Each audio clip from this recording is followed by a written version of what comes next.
Bismillahirrahmanirrahim. Değerli basın mensupları ve ekran başında bizi izleyen kıymetli vatandaşlarımız, sizleri sevgiyle, saygıyla, muhabbetle selamlıyorum. Partimizin iç ve dış gündeme dair düşüncelerini paylaşmak adına karşınızdayım.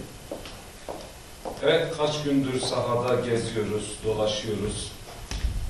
Mersin'den Adana'ya, Diyarbakır'dan Bingöl'e, Malatya'ya gezdik. Aynı şekilde Antalya, Isparta, İstanbul, Denizli ve farklı illerde dolaştık.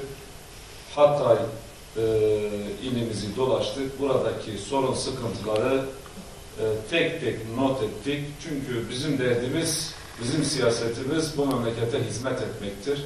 Bu memlekete fayda sağlamaktır. Bu niyetle bizler tek tek not ettiğimiz sorunları inşallah basın yoluyla bu meclisten vatandaşlarımıza, en azından vatandaşlarımızın sesi olmaya çalışacağız. Her şeyden önce seçim bölgem olan Mersin'le ilgili bir sorunu dile getirmek istiyorum. Çünkü Mersin ilimizde özellikle ulaşımla ilgili ciddi bir problem var ve bu problem devam ediyor. 2018'de Mersin Büyükşehir Belediyesi Başkanı tarafından o zaman metronun projesi yapıldı. Metro projesi bu konuda hayata geçirilmesi için projelendi.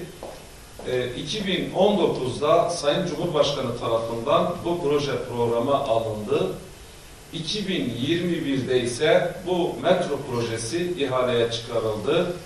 Ve 3 Ocak 2022'de yani Mersin'in Kurtuluş Yol Dönümü'nde bizzat parti başkanlığını yaptığı dönemde o zaman Kılıçdaroğlu ve Meral Akşener'in beraber katıldığı bir miting havasında burada işte temeli atıldı. Yani metronun yapılacağına dair o zaman temeli atıldı.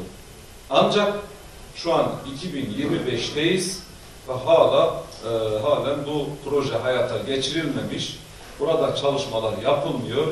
Metro ile ilgili maalesef istenen seviyede bir adım atılmamış. Vatandaşlar da bu konuda bir beklenti içerisindedirler. Ve inşallah bu durum nedir? Ne yapılıyor? Metro ile ilgili çalışmalar ne aşamada? Neden yapılmıyor? Bu konuda neden bir yol alınmıyor? Bu yönüyle biz de inşallah İçişleri Bakanlığı'na bir soru önergesini vereceğiz, sunacağız. Bizim buradaki talebimiz şeffaf bir şekilde kamuoyu bilgilendirilmeli, Mersin halkı bilgilendirilmeli. Bu metro neden yapılmıyor?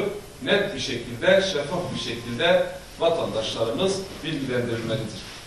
Mesela Antalya'da dolaştık, sivil toplum kuruluşlarımız olsun, kanaat önderleri olsun, hemşeri dernekler olsun, muhtarlarımız da olsun bir araya geldik, onları dinledik ve özellikle muhtarlarımızla yaptığımız görüşmede onların bize aktardığı sorunlar var.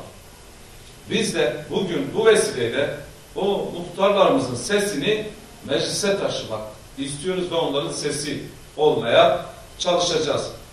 Antalya'daki muhtarlarımızın bize ilettiği sorunların başında özellikle Santral Mahallesi, Kızıl Mahallesi, Odabaşı Mahallesi ve Ünsal dedikleri o mahallelerde mülkiyetle ilgili ciddi bir problem var. Yani 2B sorunu diyorlar.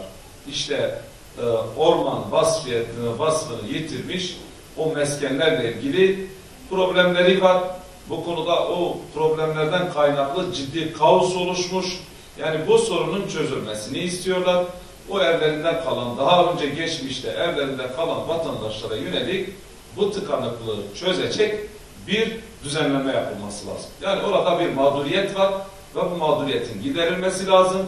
Bu komisyon oradaki vatandaşlar kim, nerede, nasıl oturuyorsa o şekil bir düzenleme yapılmalı. Çünkü tapular iptal edilmiş ve bu konuda ciddi bir şekilde mahallede bir gerginlik var, bir kaos var.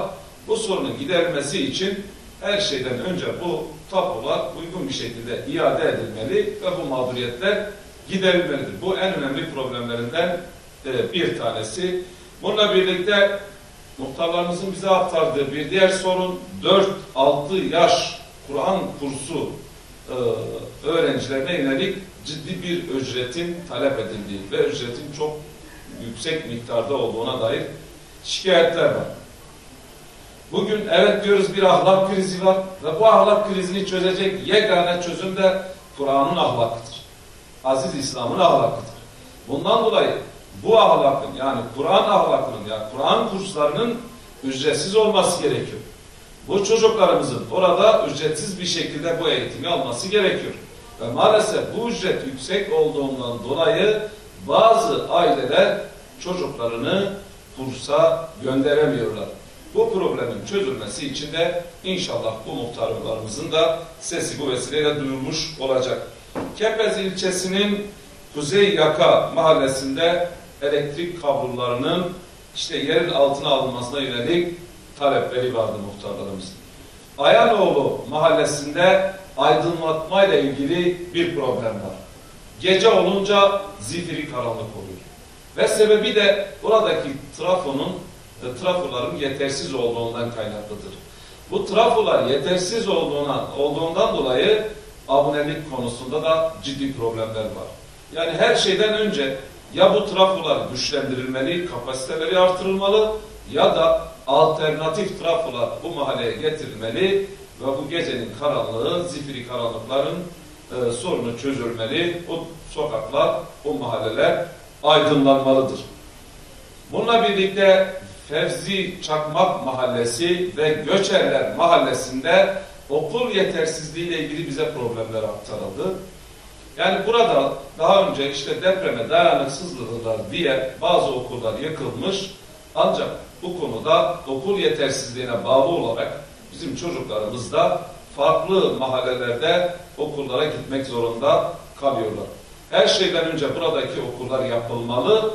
Belki burada okullar olmadığından dolayı bazı çocuklar uzak mahallelerde okula gitmişler ve orada karşı yola geçerken bir kardeşimizi de bir yavrumuzu da maalesef bu şekilde kaybetmiş olduk. Bundan dolayı bu mahallelerdeki okul yetersizliği sorunu giderilmeli. Bu yıkılmış okullar bir an önce inşaatına başlanmalı ve bu okullarımız yapılmalıdır.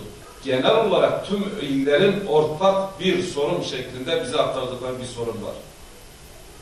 Uyuşturucu.